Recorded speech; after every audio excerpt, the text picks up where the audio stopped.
Hello Pipe community, Barepipe here.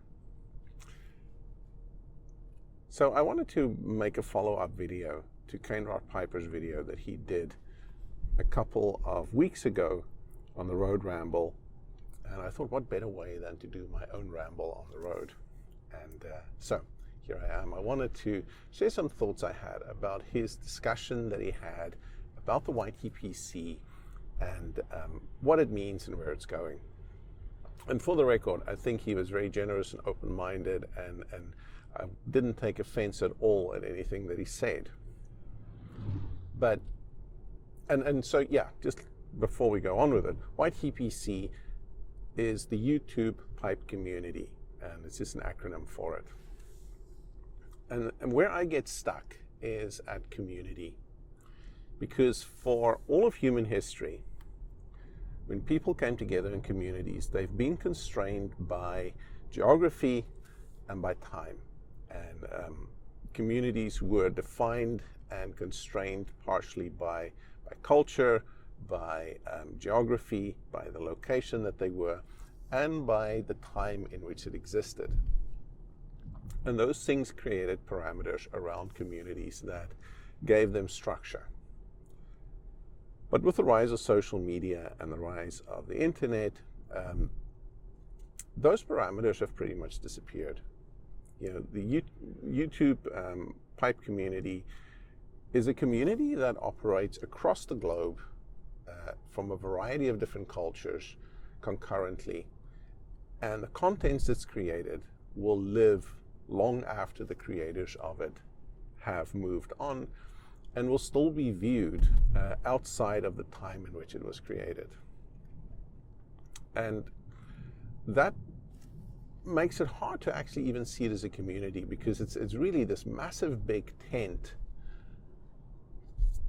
It's more akin to something like it's a loose affiliation of like-minded individuals who are all interested in the hobby of pipe smoking and who contribute in their own way to it. So, but there's no constitution, there's no set of rules about how it is done, there's no norms about what's acceptable and what's not. So, hence the really big tent. And I actually like that, because I think it creates a great diversity of thinking, and it's fantastic. And in that sense, there's no real limits on what people can do. And there's no real limits on what's acceptable, because what you may not like or what I may not like, somebody else will like. And who are we to say what's acceptable and what's not? Because if there's somebody who's enjoying that video and a contributor is getting positive feedback for it and getting engagement from the community, then it's a valid posting. The only way that it really works is to have this kind of live and let live attitude that goes with it. And for myself, you know, I'm not a big fan of VRs. I'm not a big fan of giveaways and yarbos, because I don't get much from it for myself, but I can see that other people get a lot out of it, because they build friendships around those events, and that's really meaningful to them. So more power to them. You know, go ahead and do it. It's not for me, because for me, the reason I came into this is because I felt that there was a shortage of information around pipe restoration and pipe history and pipe culture that I wanted to fill in, because I was frustrated that I wasn't getting any of the information I was looking for, and I wanted to add that to the community and create kind of a container on my channel for information that people can come back to and draw from and access at a later date. And a lot of the stuff that I do, I'm very focused on thinking about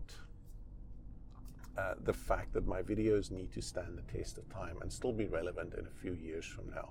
So it'll be interesting to see what I think about this video in a few years, because this one is probably one of the ones that has the least lifespan in it, because it's so specific to this moment in time. But if you're a contributor, or you're a commentator, or just a watcher of videos in the YTPC, I want to encourage you just to think about how you can meaningfully contribute to the community. And that may be in watching videos to encourage people who are doing it to do more. It could be in the form of commenting on videos and engaging in conversations. It could be in the form of actually contributing videos yourself.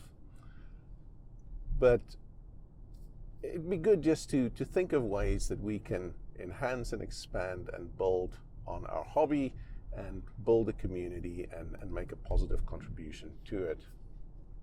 And I avoid going negative on people's videos because I think there's enough negativity in the world.